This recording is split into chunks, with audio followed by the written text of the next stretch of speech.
All right, hello. My name is Carey Holzman. Out of curiosity, how many of you saw me here in December? Quite a few of you, so I'm going to have to come up with some new stuff. Okay. And those of you who haven't seen me before? Oh, yeah, we're fine. All right, so for those of you who haven't seen me before, I'll tell you a little bit about myself. This will probably take up the full hour. No, I have done a radio show, a nationwide, nationally syndicated radio show. I don't do it anymore. I did that for 6 years. I've written a book for McGraw-Hill. That was quite a few years ago. In fact, that's what got me started doing the presentations for the computer clubs, is I wrote this book and then McGraw-Hill did nothing to promote it. And I thought, what was the point of all this time and effort I spent writing this book if nobody knows it exists? So I went out on my own self-financed tour of computer clubs around Arizona, Southern California, and Nevada.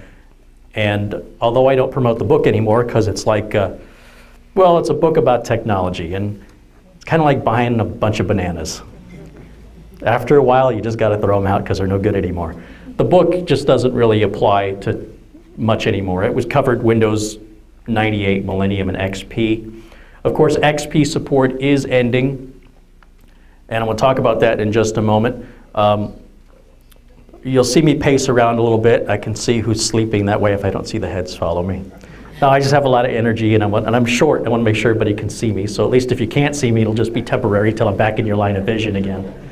So, I have my own computer repair and upgrade and new sales shop that I just run out of my house in Glendale, Arizona. And I've been doing that. I've been self-employed professionally since 1997, right around 1997. And prior to that, I've worked at some of the big corporations here in Arizona, the APS, SRP, Intel, and eventually just went off on my own. I now do a podcast called Tech Vets. It's all about the trials and tribulations of running a computer repair business, because none of my education had anything to do with running a business. Everything that I've learned has all been about fixing computers. And running a business and fixing computers are two completely different things. And we talk about, I do it with a friend of mine who's in Pennsylvania, and he and I have never actually met face to face, which is really cool how we can do that with the internet. I mean, we've met face to face with Skype, but hopefully next month we'll actually get to meet each other. We've been doing that for about 6 years now. And he's got about 25 years of experience. I've got about the same, so between us we've got about 50 years combined experience. And he does mostly big corporations with restrictions like HIPAA laws and financial restrictions and things like that. I do mostly small offices and medium-sized businesses. And we share some of our, what I call tales from the trenches. And for people who are interested in that, it's free. It's available on demand at tech-vets.com. That's Veterans of Technology.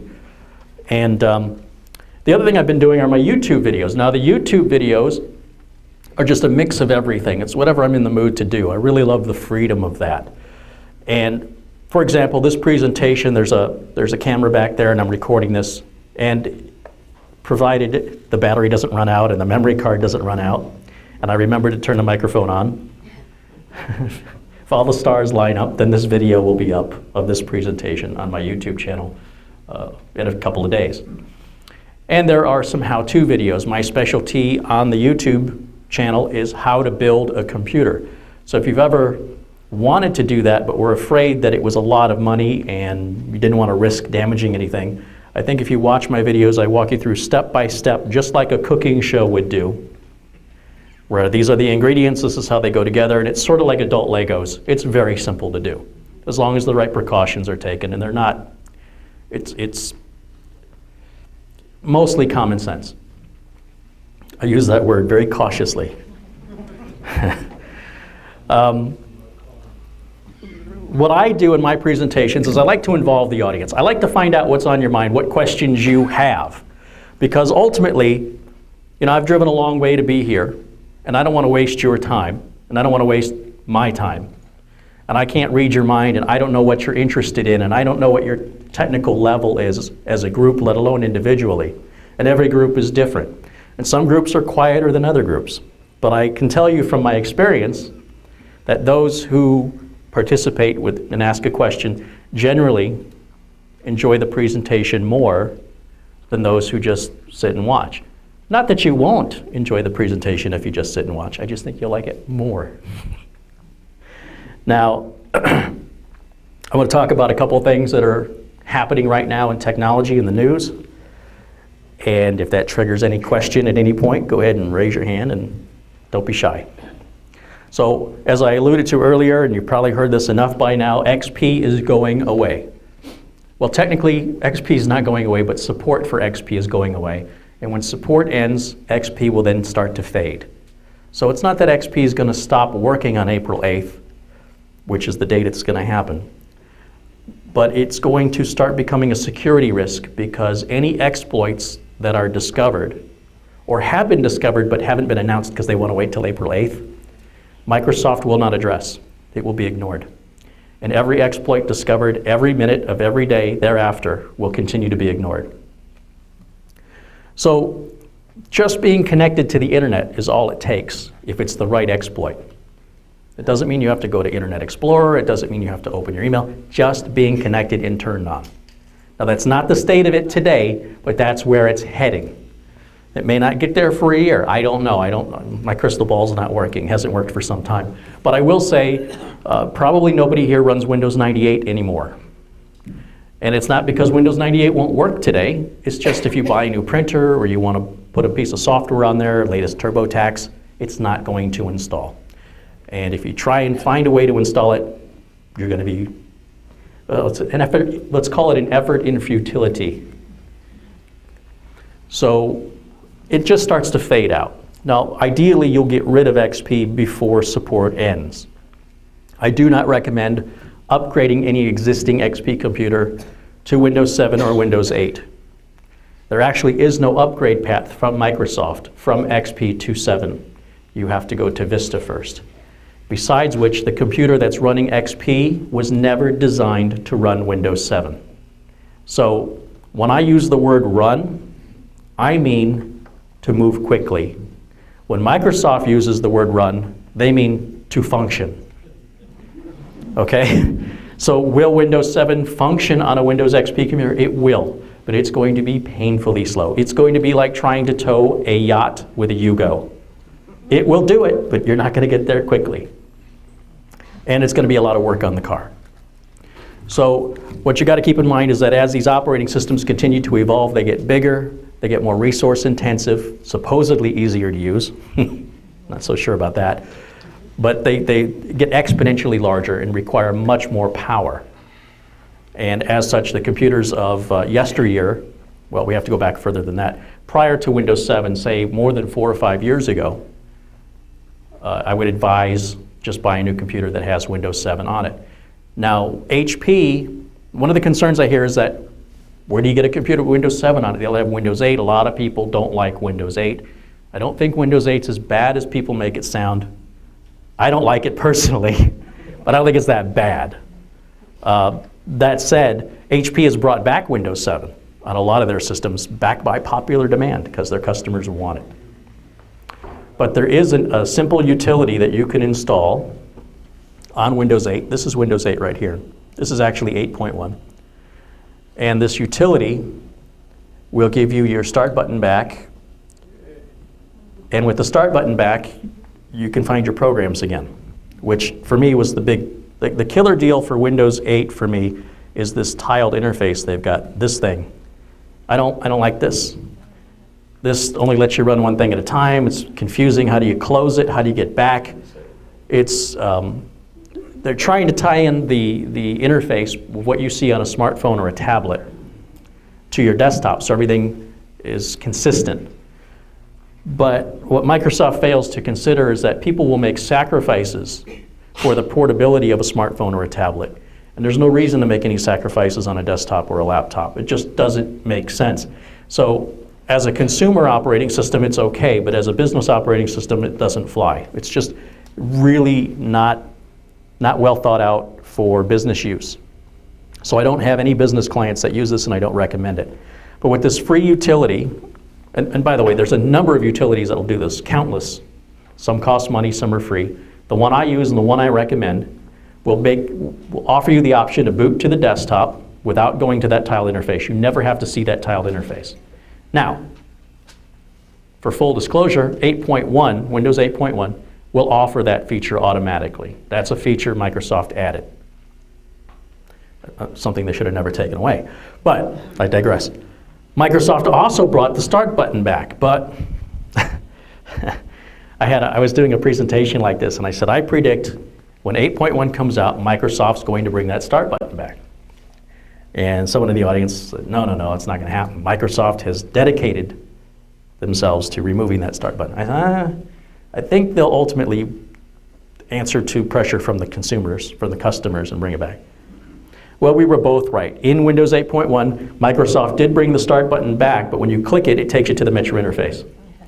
So I think that this start button right here looks like a little window pane. That should look like a big middle finger. That's what I think. Because that's basically what Microsoft did. Yes? If you right-click on it, though, it brings up a menu, right?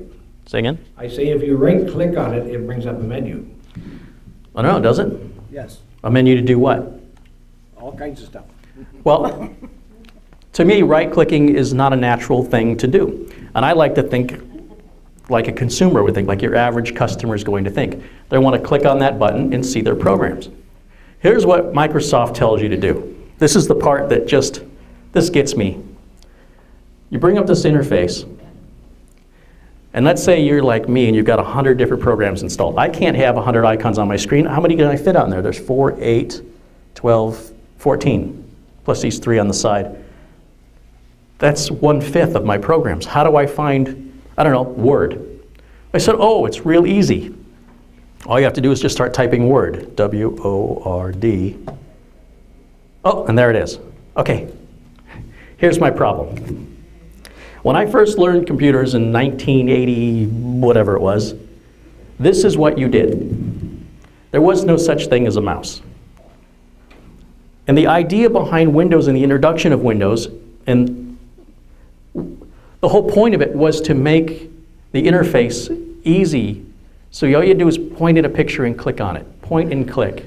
No one had to be a computer guru. All you do is look at the picture and click on it. And it took me a long time to embrace that. I didn't like that. I thought they've really dumbed this down. And then one day the light went on in my head and I said, I get it. I like it. And I've embraced it. And now they've gone back and taken me back to DOS again. They want me to start typing again. To me, in my opinion, that's backwards. That's not forward progression. So I don't like this interface. So what I do is I never actually see this interface. When my desktop boots, it goes right to the desktop. I've got my start menu just like I've always had before. It's done. And in that way, Windows 8.1 or 8 isn't that much different from Windows 7. Do you have a question? Yeah, you haven't told us what that is. I suppose I should, shouldn't I? I haven't told you what the program is. So the program that I'm using is called Classic Shell. And Classic Shell is available at classicshell.net. So just go right up here, type classicshell.net. It's already right there. And this is from a community called SourceForge. And SourceForge is a community of open source programmers. Everybody contributes. You can contribute too if you want. All the code is available for you to look at if it makes any sense to you and you understand code. You can see there's no NSA backdoors or stuff like that. And it's always being improved upon, and it's completely free. Now, there are other programs like Start 8. There's tons of programs out there to bring the start menu back. I think Start 8's like $5. Some have added features that may be of interest to you. As I talk about programs today, I'm not here to sell you these programs. Kind of hard to sell free, but at least not to make any money on it. But my goal here is to let you know these programs are safe. So if you're curious about checking them out, it's not going to cause any harm to your computer. Now, if you choose to not like that, if you try it and you don't like it, that's okay. How else are you going to know if you like it? Just because I like it doesn't automatically mean you're going to like it. And that's okay. What I often tell people is, they'll say, for example, what antivirus do you like? And I'll tell them, but it doesn't really matter what antivirus I like. What matters is that you're actually using a real antivirus and not a fake one, and that when you go to try something, that it's not going to cause any harm to your computer. So nothing I'm going to talk about today will cause any harm. So you can feel free to try these things out and decide for yourself if you like them or not. And I think that's the key thing. There's so much fake stuff out there on the internet. How do you tell the real stuff from the fake stuff? And what you like is what you like. I mean, it doesn't really matter why. Maybe you just don't like the way it looks. Maybe you don't like the way it feels. There's foods I don't like simply because of the texture of the food. So, and that's okay. Yes? You said Windows 8.1 brings back Windows 7 interface. Windows 8.1 doesn't bring back the Windows 7 interface, no. Windows 8.1 allows you to check a box that you can boot directly to the desktop instead of booting to the modern interface, what they used to call the Metro interface, those tiles. Yeah. And so prior to 8.1, if you downloaded Classic Shell, you could tell Classic Shell, I want it to go right to the desktop. Now with Classic Shell, you don't need Classic Shell for that anymore with 8.1. Can you tell us what that option is, or how you get to that option, or do you know how to get to that option? I'm sure I could find the answer pretty quickly with a Google search. As I recall, it was done right during the initial upgrade from 8.0 to 8.1. There was a checkbox. But actually, if we just go to Google, and this is something I want to talk about. And you guys should be able to appreciate this because I'm younger than you, right? And I've been through the 70s where we didn't have internet, we didn't have caller ID, we didn't have Google.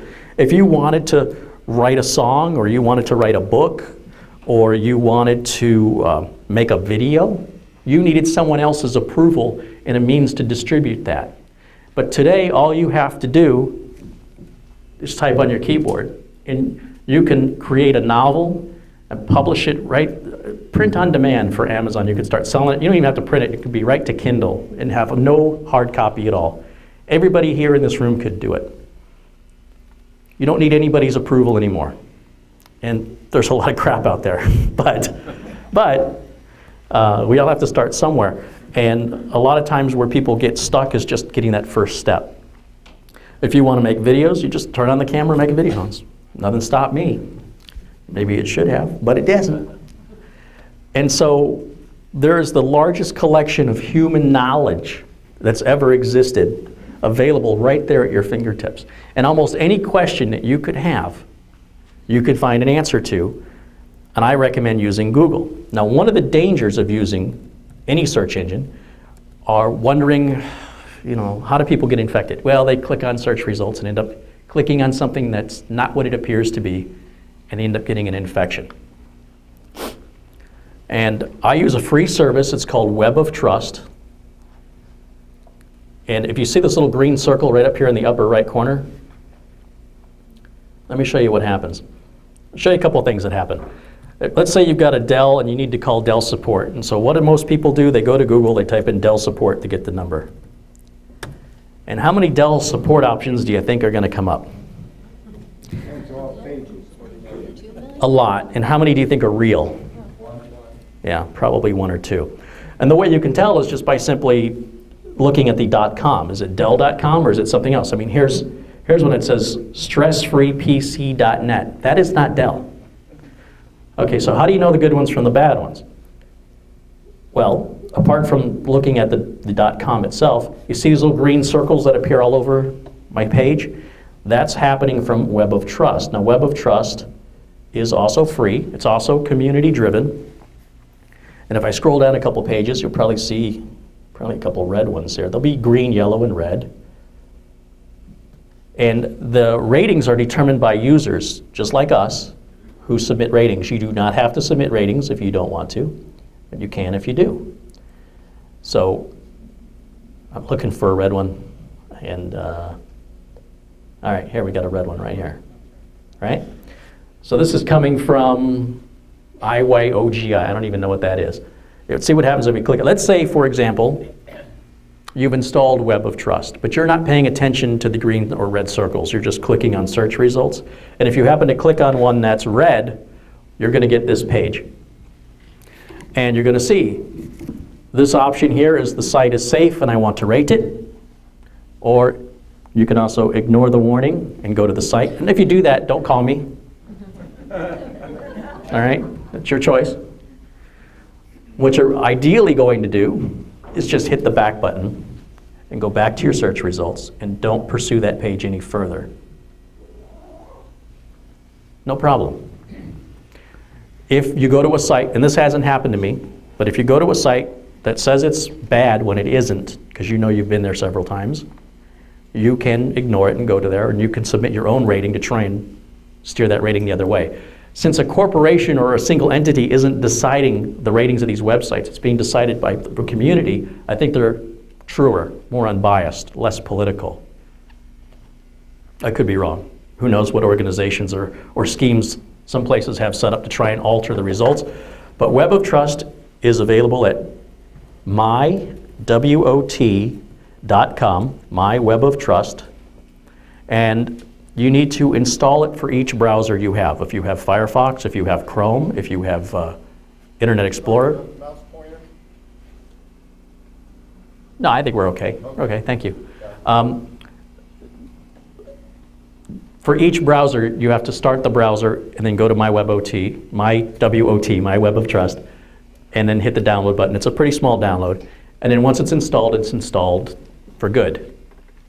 And you're never charged for it. And it's a nice little, it doesn't do anything really to stop software from getting on your computer. It just prevents you from going to sites that are rated as being dangerous. That's its sole function. Yes? Support's going away for XP. How about outside antiviruses and malware taking care of getting viruses, not getting viruses in XP? Okay, so the question for those of you who couldn't hear it is, with support going away for XP, what about the antivirus programs? What about support there in XP?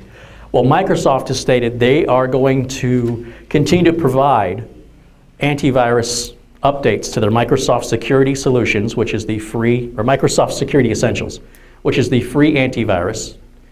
They've also called it Windows Defender and Windows 8. They've changed the name a couple of times, but Microsoft Security Essentials. And this confused people because they said, oh, Microsoft extended support to 2015. No, they didn't. No, support still ends in April 8th, but they've extended the antivirus definition updates until 2015 for XP. None of these antivirus programs protect you 100%, so I don't put any faith into them. I would not say it's okay to run XP with good antivirus installed. I don't think there's antivirus good enough once support ends. And you have to understand that it's not just XP that viruses are getting in through. They're getting in through Java, and they're getting in through Adobe Reader, and they're getting in through Adobe Flash, and they're getting in through Shockwave, and they're getting in through all these different programs that you may have installed on your Windows XP. When you see that Java update, it's very important that you grab that Java update. It's one of the most common ways people get infected are through exploits in Java. So people say, well, do I need Java? I don't know if you need it or not. If you don't need it, take it off. Well, how do I know if I need it? Take it off. Is something not working? Put it back on. It's free. But what happens when you install Java is you will end up with toolbars, or your homepage will change to like ask.com, or you'll get this McAfee security scan. You'll get unwanted software, and that's how Java makes their money, because every time they get an install, they get paid. So you've got to uncheck these boxes. You just can't click next, next, next, next, next, or you're going to end up with stuff and you're going to say, how did I get that? And I'm going to say, I don't know how you got it. I wasn't there. I didn't see you do it. That's probably how you got it. So you say, well, how do I know what boxes to uncheck? Well, you can read your screen, but let's not be unreasonable. There's a little program here called Unchecky, www.unchecky.com. And it will uncheck those boxes for unwanted software during the installation of the most popular free installations like Java. And some of them are really bad, like uTorrent, which I don't even recommend anybody use uTorrent. But uTorrent tries to install a bunch of different stuff, like 3 or 4 different things. And one of them isn't usually there's a box you uncheck, but there's one that just wants you to agree to a license agreement. But the license agreement isn't for the product you're downloading. The license agreement's for the add-on they're trying to install. So you've got to not agree to that license agreement, or you're going to get that toolbar. So Unchecky does all this for you, so you literally just have to click next, next, next, next, next. And it takes care of it. It runs in the background, you just forget it's even there. It updates itself, it's completely free, and you don't have to uncheck any boxes when you install it. I'm sorry, I don't have my glasses on. Is it unchecky.com? Unchecky.com. Yeah, that screen is kind of small up there.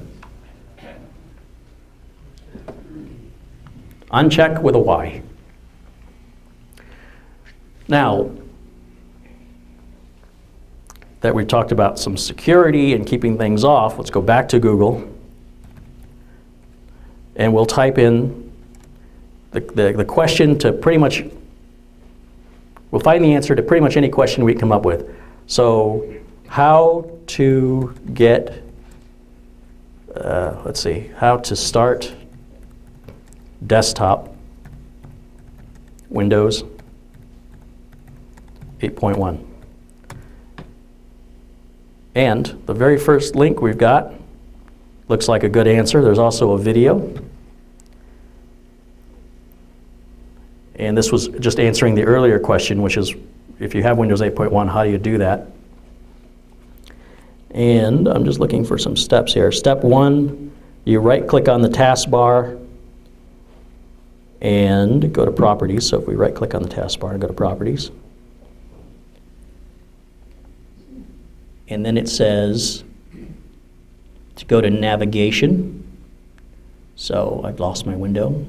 There's Navigation right up here. And right there's a checkbox. You see this section called Start Screen? Right up here. The first box that is checked says, when I sign in or close all apps on a screen, go to the desktop instead of Start.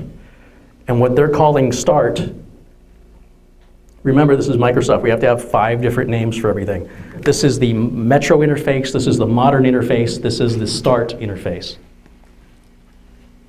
But it's that easy, it's a checkbox. Now something else, well, before I change the subject, is anybody unclear about anything I've talked about so far? Yeah, I got one question. Yes. You can use Google or Google Chrome for your browser. And I heard that Google Chrome has a built-in security for safe sites. Is that correct? Okay, so the question is, you can use Google or Google Chrome for your browser, and you heard Google Chrome has some built-in security? Yeah. Okay. Google is not a browser. Google's a search engine. Google Chrome is the browser. And you can use Google, think of Google as a freeway. You can put a Ford on it or a Chevy on, it doesn't matter what car is on it. And Google Chrome would be like the car, Mozilla Firefox or Internet Explorer. They all do the same job. Does one offer more security than another? Not so much, not really. Google has their own version of Java, or Google Chrome has their own version of Java, their own version of Flash is built into it. But as for security, there are people that will tell you it's more secure. It's really not any more secure. When we talk about these kind of details, I kind of feel like we're talking about the safety ratings on cars. My answer is just be a safer driver. Don't try and worry about how safe your car is. Be a safer driver. So I don't know about you, but when I go to purchase a car, I don't even, unless the safety ratings are just in the toilet, I don't even think about it. It's not even a concern. And I don't want people to think that they're going to have some false sense of security because they've got some browser they're using, which now entitles them to be exempt from making wise decisions behind the keyboard and the mouse. There's no exemption from it. You can buy a Mac, you can put Linux on, and then you're mostly immune. But as long as you're on the Windows platform, the best protection for your computer is you. So it's really a preferential thing. It's what it comes down to. A lot of people like the add-ons that are available for Firefox and Mozilla. I personally don't like the add-ons. The add-ons add features, but these features to me are like crutches. You stay on crutches long enough, you won't be able to walk anymore. Your muscles will atrophy. You start getting used to all these add-ons and you go to a computer that doesn't have them or suddenly they're taken away, you have to relearn how to do those things that were being done for you. It's like when a program remembers your password for you. And then the text says, I need to know what your password is. And you say, I don't have one. Well, of course you've got one. Well, I must have set it up years ago and the computer remembered it. I don't know what it is. It's a crutch. So I always take those things with a grain of salt. They can be good, but they can also come back to bite you. But ultimately what it boils down to is just your personal preference. If you like Firefox, if you like Chrome, if you like Internet Explorer, with regards to the security behind them, I really don't believe any of them are safe enough or safer than the others. I would never go so far as to say that you'd be less likely to get an infection on Chrome. I just don't believe that's true. Yes? Okay, when you pull up a whole lot of search results, who decides which ones get the word official site next to their? So I'll repeat that. When you do a search And you get a bunch of results. and you get a bunch of search results, and some of those search results say official site, Who decides that those two words are going to show up? who decides? The person who wrote it. You know, in the world of computers, it's very much a Wild West thing. You know, I've talked about, people have a lot of, I've heard a lot of stories about nightmarish experiences with computer techs who didn't know what they were doing. And there is no college degree for computer tech. There is no certification for computer tech. There are certifications, but nothing specifically that says you're a computer tech. So if you say, I'm a computer tech, just say, I'm a computer tech. I'm a computer tech. You are. Right. You are just as qualified as I am to call yourself that. And when someone puts official site on their search results, unless they get a takedown notice from the company they're claiming to, be official from, it's probably going to stay up there until steps are taken. And more than likely, because we can't enforce our laws in India, so you get a lot of these fake support sites coming out of India. And since we can't shut them down from here, what the companies will do here is tell Google to remove it from their search results. And then you've got to file all this paperwork and go through all this stuff, and then they just open another site and it all starts. It's just an endless cycle. So how do you know when you're on the real site? Well, a couple of different things. One is to just look at the .com. If you want to go to Microsoft, it's going to be Microsoft.com. It's not going to be something.microsoft.something.something.com. That's not real. It's not going to be something.com/Microsoft. That's not real. The other thing you can do is if you were, I'll tell you about a couple of scams that have been going around. You guys should be aware of these scams. Customer called me. Well, I'll get to that one in a second. Customer went to log into this email and it got a pop-up that said, your email system has a problem. Please call this number. And they called the number and they answered it as CenturyLink or whoever. And it wasn't CenturyLink, and that pop-up was an advertisement. It wasn't a real pop-up. His computer was infected. So even though he initiated the call, he was talking to somebody who was not from CenturyLink. And one of the ways you know that right away is because they'll start asking for some money. At some point, they're going to start asking for money. And if you're already paying for your service from CenturyLink, they're not going to be asking you for any money. So it was a fake thing. So how would he know what number to call? How would he know if that's real? Just get your bill. Look at the number on the bill. And that goes the same for Bank of America or any other site that you have. You look on the back of your credit card number, there's a phone number. That's the number you call, not the number on the screen, because that number on the screen may be fake. Customer of mine called the other day, they got infected. I said, well, what happened? He said, a guy called me, said he was from Microsoft Technical Support, that my computer was infected, and they offered to get on my computer and clean the infection for me. And then they said it was $140 for a year of support. That they'll back up my computer and they can do all these things for me. And when they started asking for money, I thought it sounded suspicious. And she did the right thing. And the right thing was she shut her computer off, so that stopped the remote access. But she was a little misled about a couple of things. One thing is she hit *69 on her phone because she's got an old-fashioned phone. And she's, I got their phone number. No, you don't. You do not have their phone number. No, I do. And so I pulled out my cell phone and I dialed it with the speakerphone. Number cannot be completed as dialed. So she thought she had the number. And she goes, well, I caught him in time because I told him not to charge my card. Oh, well, you told him not to do it. I'm sure it'll be fine. You need to call your credit card company. And have them cancel that card immediately and have them send you a new card. It won't cost you anything. You'll be with the inconvenience of having the card. And thankfully, you used a credit card and not your debit card. So if any money does get taken, it's taken out of the bank, not out of your bank. So that doesn't really affect you. And if you got in your computer and you're not sure what he was able to access, it doesn't cost you anything to replace all your credit cards. There's no harm in doing that. There's no danger in doing it. Just do it. And I had another customer who had he had a problem with Verizon, and coincidentally someone called him claiming to be from Verizon. So he assumed it was Verizon because the timing was good.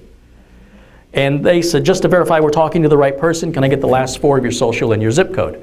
Well, what's the harm in the last 4 of the social or the zip code? You're not giving him my full social. Seems like a reasonable request. He does it, da-da-da-da-da. Later on, he finds out somebody was able to log into his account, and the way they were able to log into his account was because A, they had his phone number, and to verify you were the owner of the phone number, please enter the last 4 of your social and your zip code. Then they were able to transfer all of his services over to them. So you got to be aware of the scams that are out there. There's a lot of them, and the one about the Microsoft person, you know, claiming to be from Microsoft with the thick Indian accent.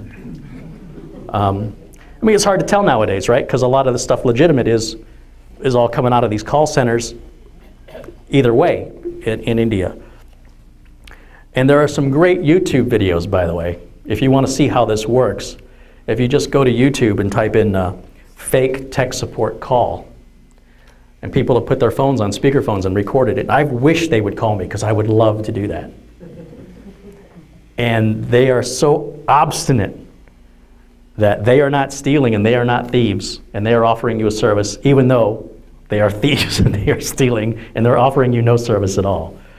But what cracks me up is there's one video where the guy, the support agent he's talking to eventually says you can stick your computer up your butt. That's not the words he used. No professional would say that to a client on the phone.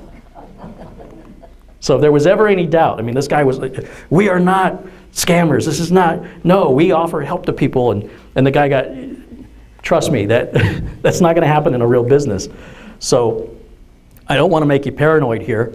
I do want you to be skeptical, though, especially when anybody's calling you when you're not expecting a call. Microsoft isn't going to call you because your computer has a virus. You and everybody else, you know, that's not Microsoft's problem.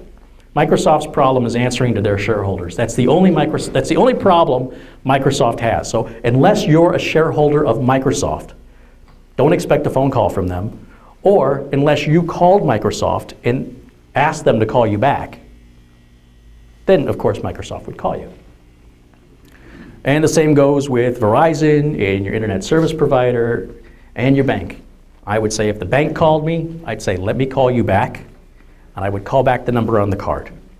Because even if they give you a number, they could be giving you their own number. How do you know that that's not the bank's number or a fake number? So just a couple of cautious steps to take. Yes? On that same line, what you mentioned earlier about antivirus, What antivirus is best? yeah.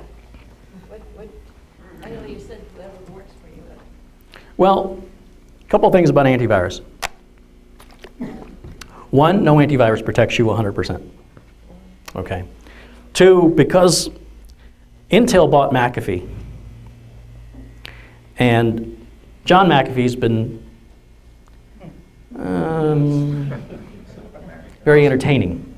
And Intel doesn't want his name associated with that software anymore, so that McAfee name's going away. That'll be it'll look like a new product, and all it is McAfee renamed, because Intel bought them and owns them now.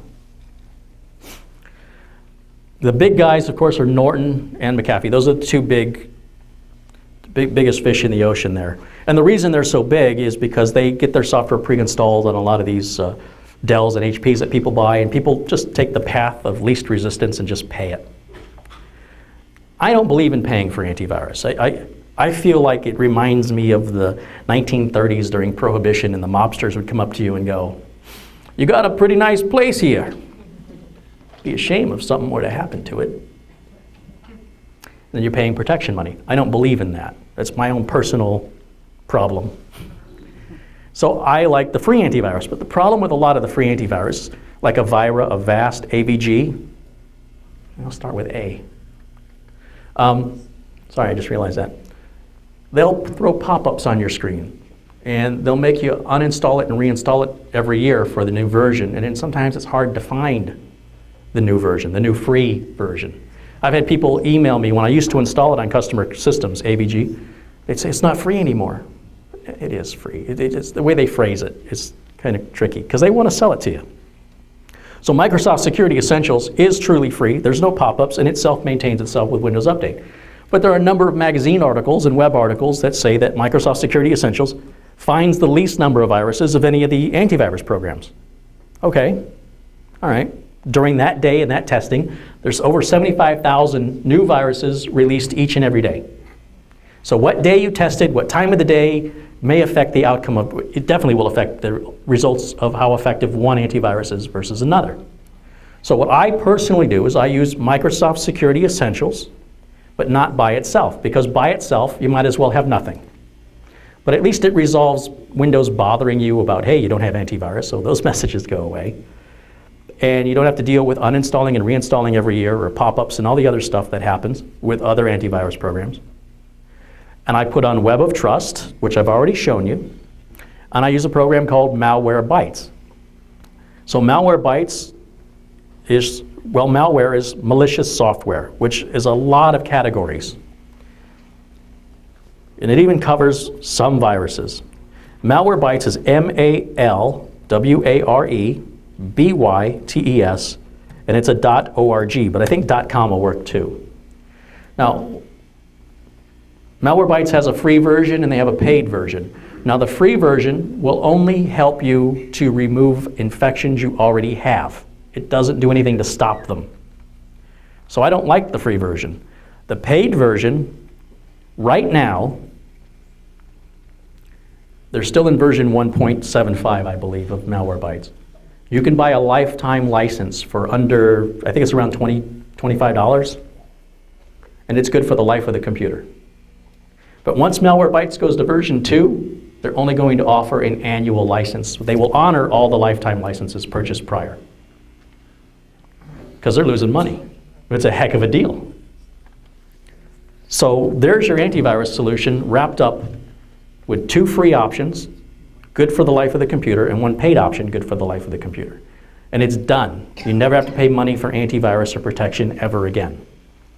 But I can't emphasize the time with Malwarebytes, since I don't know when version 2 is coming out. When version 2 does come out, then you'll be back on an annual license if you wait to buy your license. But you said now you will take off any viruses you already have, maybe on, that you're not aware of. It's malware, am I right? Malwarebytes will, so the question is, will it remove all the viruses you currently have?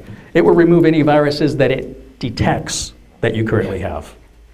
It may not, there's no one program that can detect it all. So if you have a boot sector virus, Malwarebytes isn't going to remove that. You're probably going to need a specialty tool, which is probably going to require a tech to remove that. So it depends on what, again, with over 75,000 new viruses released each and every day, although many of those new viruses are just modified existing viruses, but when it's modified, it's essentially its own thing. It'll remove, I would estimate, well over 93%. I would estimate, and my numbers could be off, but that's just based on my experience. But those are the 3 things I use, and they don't bog the computer down, and they don't get all into your registry and in your file system like Norton does. That's one of, the Symantec makes this really great tool. There's one product that they make that is outstanding. And if you have Norton, you should be aware of this tool. It's called, does anybody know what it's called?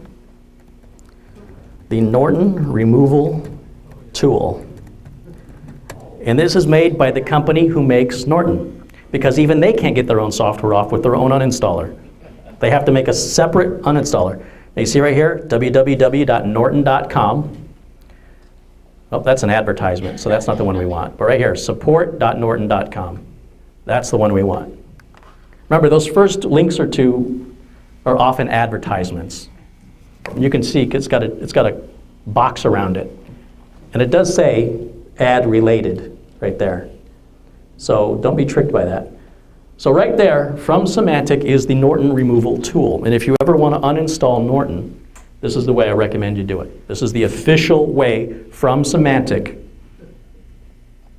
And it is the most reliable, works as advertised product they've ever put out.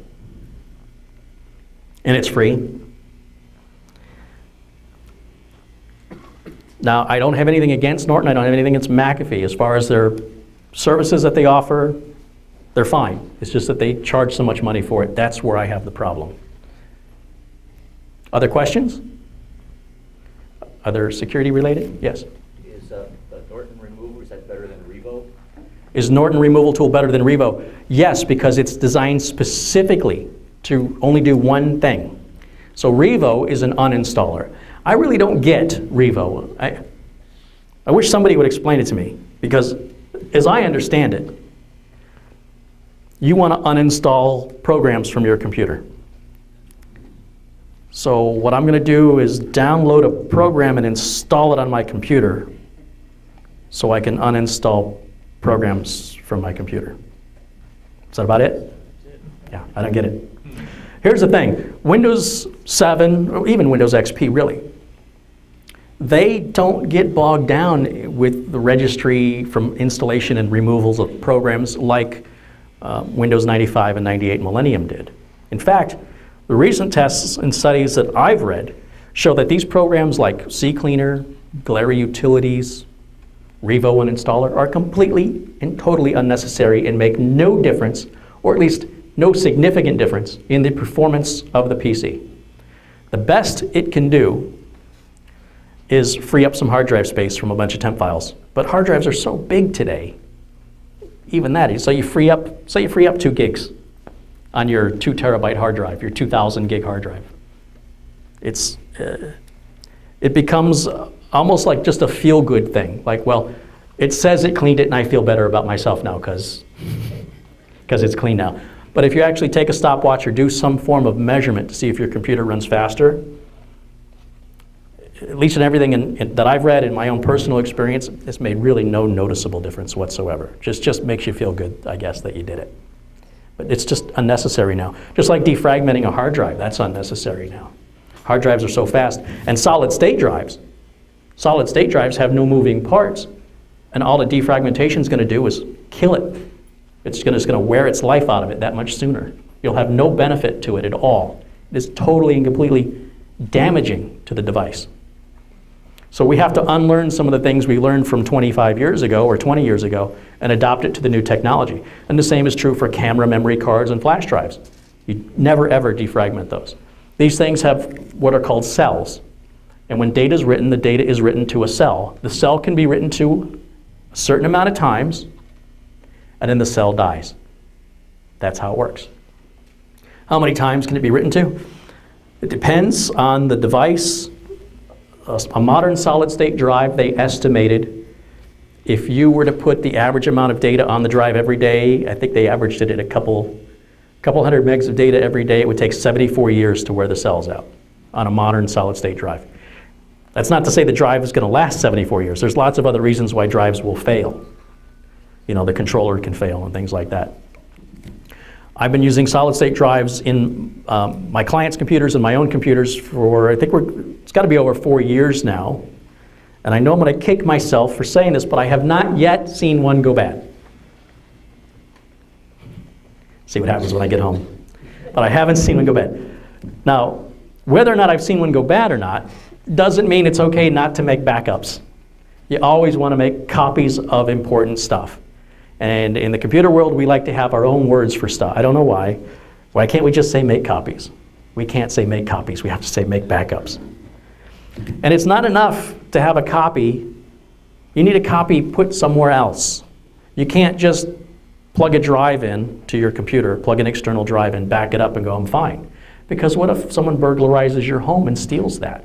What if your computer gets a virus while the drive is connected to it? Now it's infected too. What if there's a fire or a flood? One thing that everybody who's ever lost data has in common is none of them expected it. So ideally, you'll have a local backup like I've mentioned, have a drive connected, that's fine, but not your only backup. Make sure that stuff that's really important gets put out there in the cloud somewhere. Put it out on the internet, whether it's pictures, you can use Shutterfly for free. Or you can use a service like Carbonite or Mosey. You guys familiar with Carbonite and Mosey? I see some people shaking their head no. Yes? Just touch on the whole cloud concept. Talk about the cloud? The cloud concept. So the idea, when we talk about, again, we've got to have 8 different names for the same thing. The cloud is the internet. Okay? The idea is that we're getting your data out of the building, we're putting it into the cloud. And it's all encrypted, it's all secure. And people say, well, how safe is that? So my answer to that is, how safe is it now? Are you encrypting your backup that you have right now? People go, I don't even know what that means. So if I break into your house and I steal your backup, I have full access to everything on your drive. Yeah. Okay, so at least online, it's encrypted. Well, but can't that be cracked? Well, anything can be, any lock can be unlocked. But the question is, why would anybody spend that much time with you and your data? Who are you and why would they care? It sounds rude, but the bottom line is, unless you're a celebrity or a public figure, why would you be the target of that? Even if they were to download all the data, they wouldn't be able to unencrypt it. It would take like 500 years at current computing technologies to crack the encryption codes that they use. So yes, it's possible, that your data could be compromised from putting it out there in the cloud. It's highly unlikely. It's more likely, in my opinion, that somebody would take your drive and have full access to it, or someone would get remote access into your computer. And that's the way it often happens. What often happens that I see is that it's called social engineering. And it doesn't matter what security alarm you have on your house and what bars you have on your window. When the guy knocks on your door and he says, hi, I'm from CenturyLink, and you let him in and you turn off the alarm and you open up the doors, all that was for nothing because you believed him and you let him in. It's one of the things, something else that I get, and I've talked about this before. People say, is it really worried about having their credit card information stolen? So they'll protect their credit card like crazy. And then Target goes and gets all their stuff stolen. So even though you did everything right, your information still got stolen. And the other thing I see people do, which cracks me up, say, is using the internet with a cell phone, is that safe? Yes, that's safer than Wi-Fi. If you have your own internet with a cell phone or an air card from your cell phone provider, like a MiFi card, that is your own internet. It is very secure. But that doesn't mean that you can get on the phone, since I told you it was secure, and in a room full of crowded people go, you want my credit card number? 5581. You just undid it yourself. You see what I'm saying? And ideally, has anybody had their credit card stolen? Right here. And has it cost anybody any money? I got, Target hit me. Target? Yeah.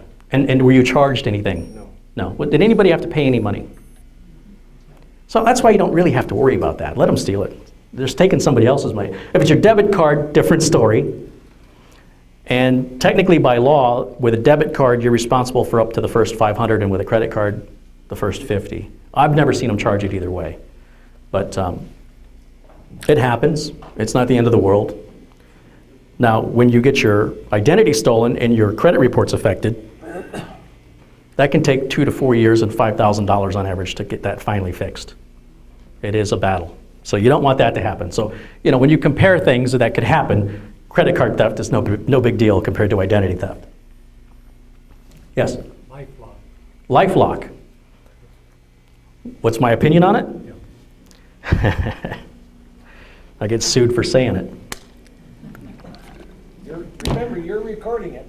LifeLock, in my opinion, I'm going to stress this with my opinion, is a complete ripoff. And they've almost gone out of business a couple times. They've been taken down and fined severely by the, I think the FTC for misleading customers.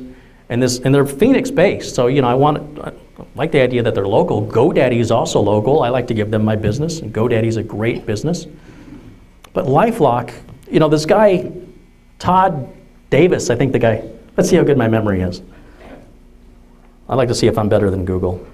LifeLock CEO, Social Security number. What's his name? Does it say Todd Davis? Yep. I don't see it. The official That site. was when you were typing it in, it came up. Oh, I see it right down here, Todd Davis. So Todd Davis used to put these billboards up on buses and things like that, and it had his Social Security number on them, and say, go ahead, try and steal my identity. And his identity has been stolen at least a half dozen times, 13 times. 13 times. Does the company tell you that? No. And the New Times, I don't know if you ever read the New Times, magazine can be out there sometimes, you know, kind of, you know what the New Times, anybody not know what the New Times is? It's a free magazine that's published, I think it's published in Tempe. It's kind of a college magazine, really. And it's about what rock concerts are playing and, you know, sort of hip articles. And they did a whole piece on, like, Joe Arpaio that was very controversial. They wouldn't publish stuff that larger corporations would be afraid to publish. They publish stuff they don't care. And they did a whole piece on LifeLock that was a good, I don't know, 10 pages long that went through the whole history and the lawsuits. And it's a fascinating read. And I'm sure if you Google it, you can find it. And I would, if you're interested in LifeLock at all and you want to know more about it, I would read that article from the New Times. And I would just Google search LifeLock New Times, and it should come up with that article. And then you can see what they had to say. What LifeLock used to do was they would charge you money to put a fraud alert on your account. But you can initiate your own fraud alert for free by simply contacting any of the 3 credit reporting agencies, and they have to inform the other 2, whichever one you call. And they'll put it on like for 90 days, and then what a fraud alert is if anyone tries to establish any credit with your information, you're going to get a phone call. And the phone call is going to be, you know, somebody's trying to, is this you? And you say, yes, it is, and it's all good. That does slow the process down on when you're trying to get approved for credit. And there are some places that won't even let you apply for credit. If you've got that fraud alert on, they say, wait for the fraud alert. That's wrong, by the way. They should encourage fraud alerts, and fraud alerts should just be the normal alert. It should be turned on by default, as far as I'm concerned. Call me. If somebody's filling out an application to buy a car or a house or a credit card, what's the harm in calling me to verify that's me? So the fraud alert's free, and you can renew it every 90 days. Now, it's against the law for somebody to file a fraud alert on your behalf, and that's exactly what LifeLock was doing, and they were charging for it. Now, they've since changed because they were forced to, because they were sued and had to pay fines, and basically they were misleading customers that they were giving them a service that the customers could have gotten themselves for free. Now, how the process works today, I couldn't tell you, but I'm been burned, or I see that people have been burned, and I'm not interested in learning any more about it. I've learned enough. That's my opinion on LifeLock. Yes? Okay, I just bought a new computer. Now, before I get rid of the old computer, I gotta erase the hard drive. Does that get rid of everything that's on the hard drive? Okay, so you bought a new computer, and you want to get rid of the old one, and you're worried about the data that's on the old one. So if you erase the data on the old one, is that good enough? Well, you really can never erase data on a hard drive.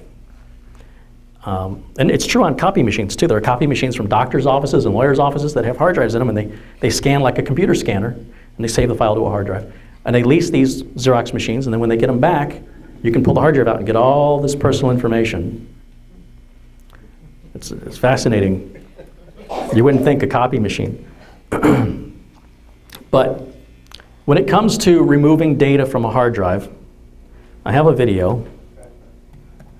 You guys might have seen this before because I already hear somebody laughing.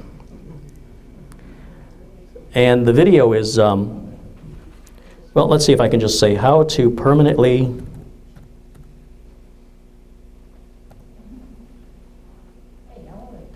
I gotta spell permanently right, erase hard drive. And I'm looking for my video, so I'll put my name in. All right. So on this video, I'm sure there's a way that you can, let's see. Sorry, it's kind of hard for me to talk and do this at the same time. So there's the hard drive, and the way I'm going to erase the drive so that it can't be can't be recovered. That gun, here's the thing about this gun. This gun is from Russia. It's built in 1942, and it costs $100, and it has a bullet. It's a .30 caliber bullet this big that costs about I don't know, I think you get 440 rounds for $80. I mean, it's very inexpensive. It's deadly accurate. And if you've ever seen a movie called Enemy at the Gates, it was about the Russians fight against the Germans. And this is the gun. And this gun splits rocks. I mean, that was a rock. Not that I advise shooting rocks. It's actually a pretty stupid thing to do. But in the video, I set the drive up, and I'm showing you the platter is right in that circle right there. So you want to destroy the drive in that area. Now, you don't have to use a gun to do that. And in fact, I don't even recommend it. It's just really there for humor. But you can take the drive out of the computer, take a hammer, especially if you're having a bad day. The therapeutic value of this is priceless. I don't even know how you put a value on it. And if you destroy the platters on the inside, nobody's getting it back. And it's going to feel so good. Take that hammer out and just smash it. You really need to physically destroy the drive. And it's not even the drive I care about, it's the platter. So see, that bullet's so powerful, it actually went in one side and out the other like a drill press. I couldn't believe it when I saw it. Normally when a bullet goes in one side, it spreads out the opening on the back. That's such a fast, hard bullet, it actually just put a straight hole right through it. Now, that should be enough, just that single hole. But if somebody was really determined, they could still get all the data around that hole that we created. But it would cost a lot of money, it would take a lot of time. So even just that by itself. So I shoot it a couple times, just because it's so fun, really. But I mean, let's say you want to give it to the Goodwill or something. They can put a hard drive in it. I would take the hard drive out. Here's what I would do. I would take the hard drive out of any machine that you don't want anymore. It's usually just 4 screws and 2 cables. They just pop right off. Put the drive in a drawer. That's your backup now. Right? Because it's got all the data from the old computer. And maybe you forgot something in the transfer. And you've already given the drive to Goodwill, or you've already given the computer to a charity, and they've got your drive. Well, drives are cheap. They can put a drive in it. You don't have to, it's nice of you to want to give it to them, but if you're concerned about your data, if you've got stuff on there that you're concerned about, the only secure way to know 100%, don't give it up. Give them everything else, but take the drive out. And then if you don't want the drive, destroy it. Do you have a question? Could you just use an electric drill? And, Yeah, absolutely. You can use anything to do. I've seen people use thermite and melt it. It gives off really bad toxic fumes, and you might get cancer, but no one will get your data. So yeah, any way you can destroy the drive. It doesn't matter how you do it. Run it over with the car, put it in a slingshot, have somebody pull, get a shotgun, whatever you want. Have fun with it. I guess that's the key to it. You're talking about something very serious about data theft, but you can have fun with that. It doesn't have to be that serious of a thing. Yeah, that was not a good shot, that second shot. See, that's below, the second shot was below the platter. And that destroys the circuit board, but that doesn't help us by. Well, when you store your secret codes and stuff on, when you get into your programs, does that not come off when you want to get rid of it? When you store, let me repeat what you said. When you store passwords on my hard drive. on your hard drive, Or is that where they are when everything that you store is in the hard drive. The very nature of storing, a hard drive is like a closet. So they're on there, and even when I remove them, they're still on there? Yes, because when a hard drive erases something, it doesn't physically erase it, it just tags it as being open space. It says that space is available for other use now.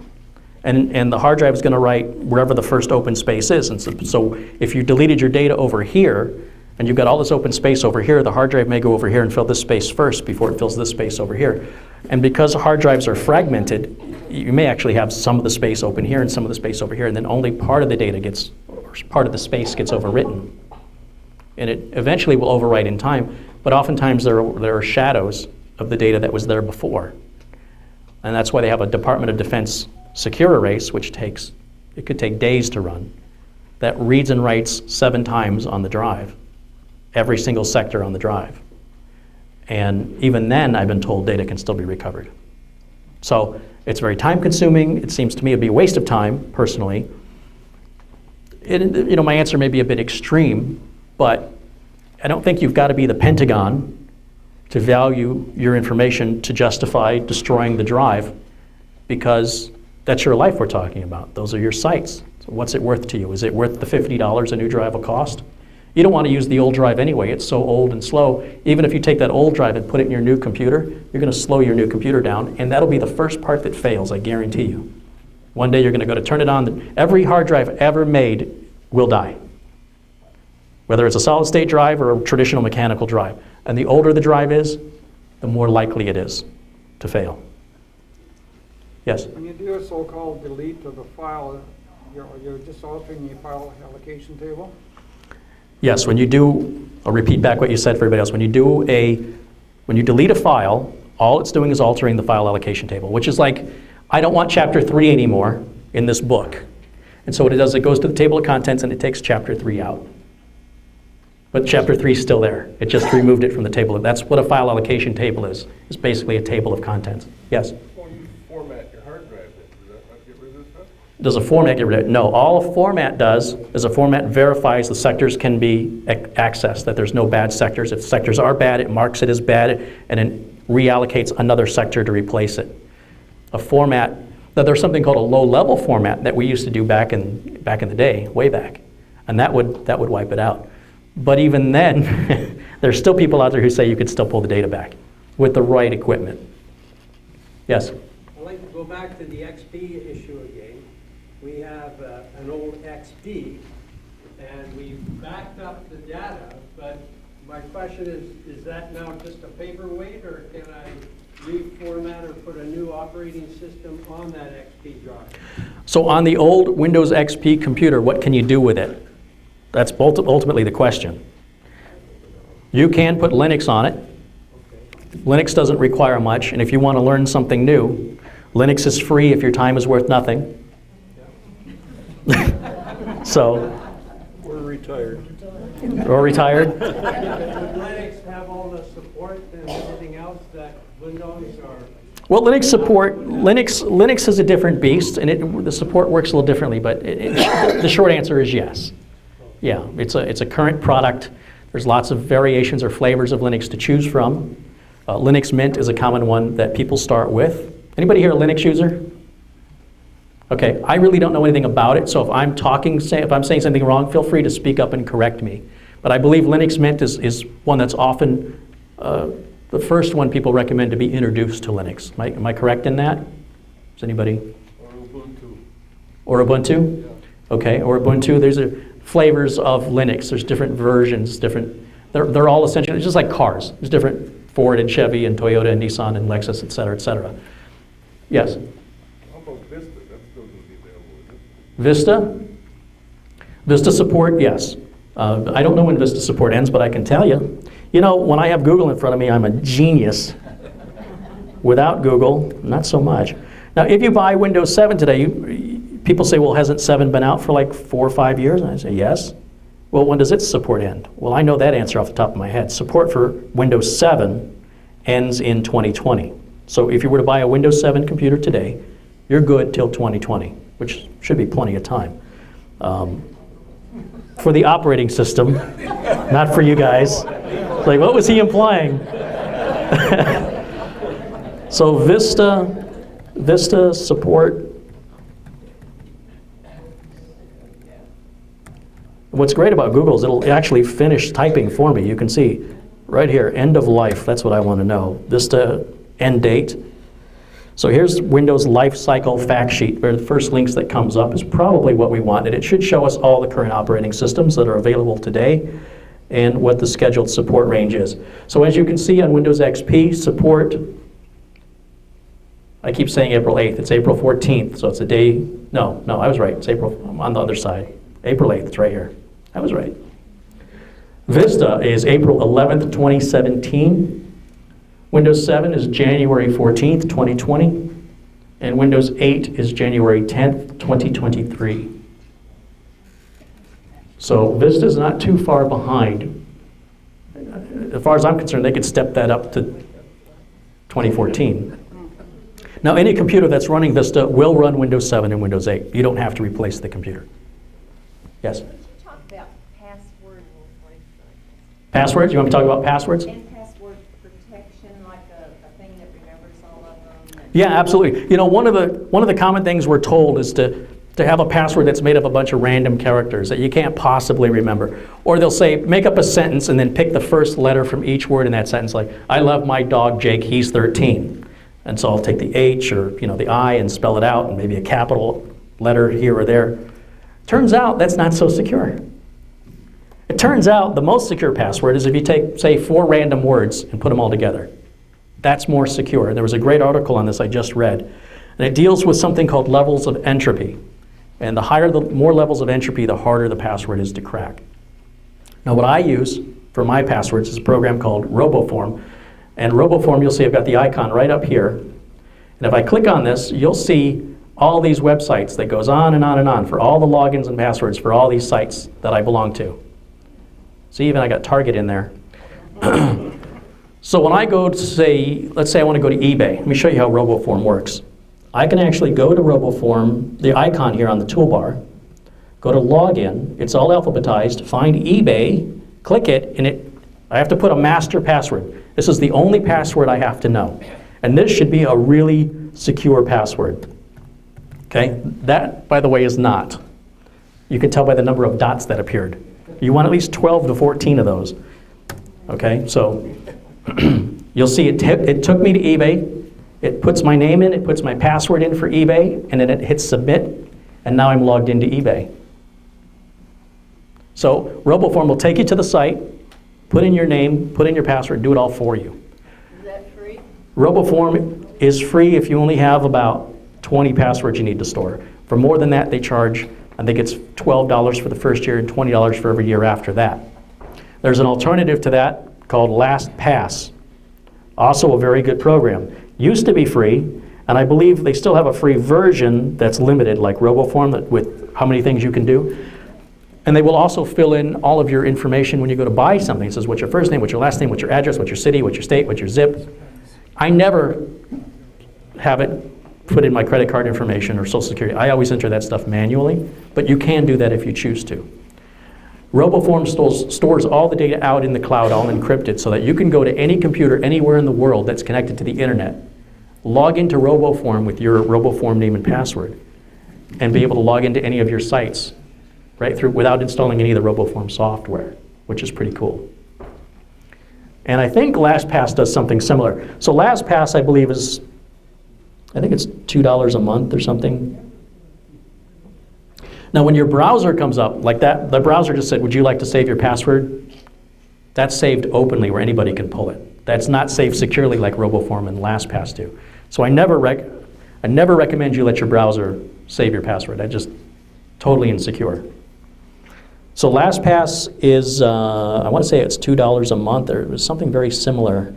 I always get the price wrong. And what these programs also enable you to do, since you don't have to remember any of these passwords, is they will create passwords for you. So I can go to RoboForm. Let's say I'm signing up with a new website and it wants me to pick a password. I click on RoboForm and I can go to Tools, and I can go to the password, or right here it says Generate Passwords.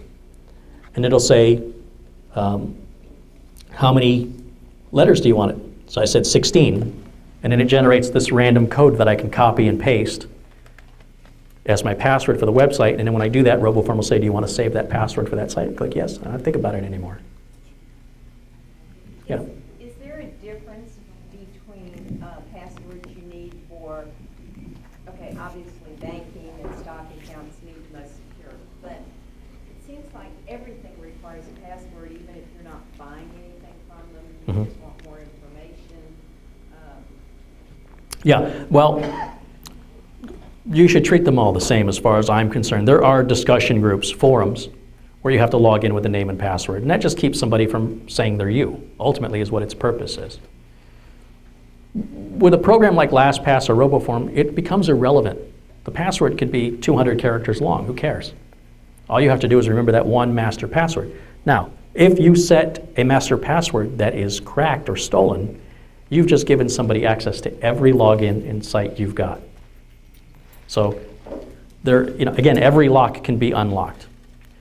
So ideally, you'll have a good, secure password if you use LastPass or RoboForm, and that you change it.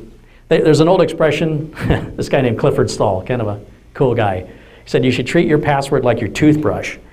Change it every 3 months and don't loan it out to anybody. So those are the two programs that are, yeah. Just a couple more minutes. Well, that went by quick, didn't it? All right, do we have, I don't know, how many, 1, 2 more questions? What do you think? Yeah, but we gotta be out of here by 12, you see, so. So one more question? Sometimes it takes me a while to answer. You guys have a question Any here. opinion on Keeper? Passkeeper? Passkeeper is one I don't know how to use. I've never really been able to figure it out. I've read articles about it that they've talked, well, have you used it? I use it. And Keeper. what's the name of it? Keeper. Just Keeper? Maybe I'm confusing it with another product. Let's do,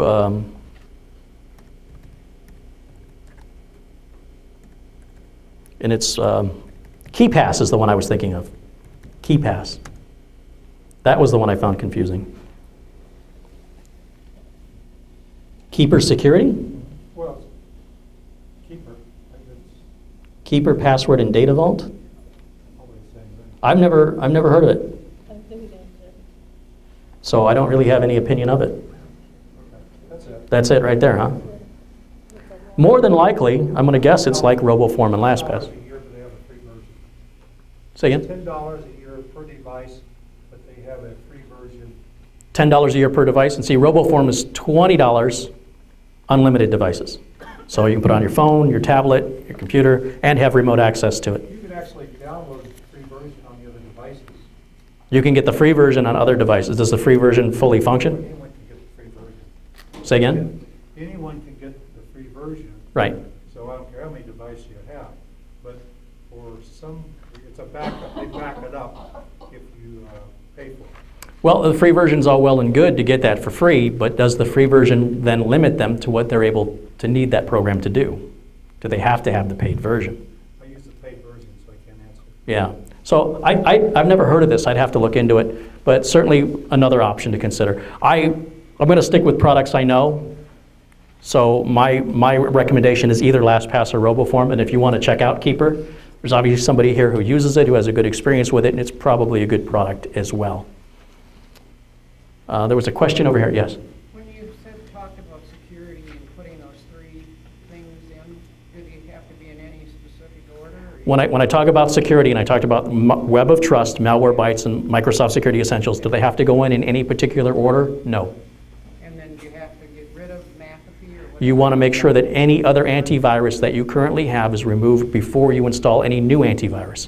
In other words, you can put the other 2 products on. You can put Malwarebytes on, regardless of what antivirus you have now. You don't even have to change your antivirus if you don't want to. If what you've got works, leave it alone if you're happy with it. Some people say, well, I've already paid for the year, so I want to wait for my year to run out. To me, that's, in my mind, to me that's like saying, well, I've already paid for this buffet, so I'm going to eat until there's no more food left, and they're going to hurt themselves in the process.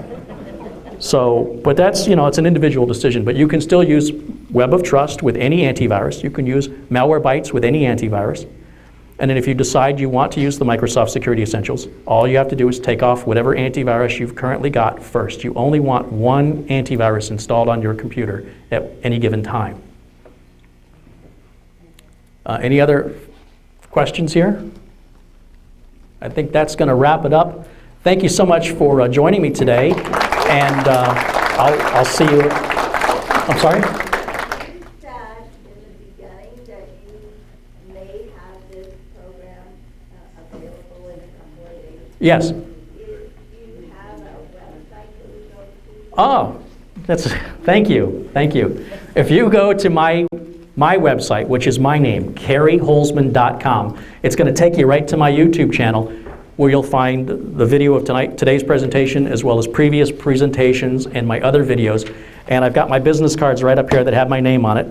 They don't have my website on. No, they don't. They got my name and email address, but it's careyholzman.com, and the spelling is the way it is on the business card. And it's all free, and you can watch those 24/7, assuming you can get Wi-Fi that'll work. All right. Thanks again, everyone. Thank you. Thank you. Thanks, Carey.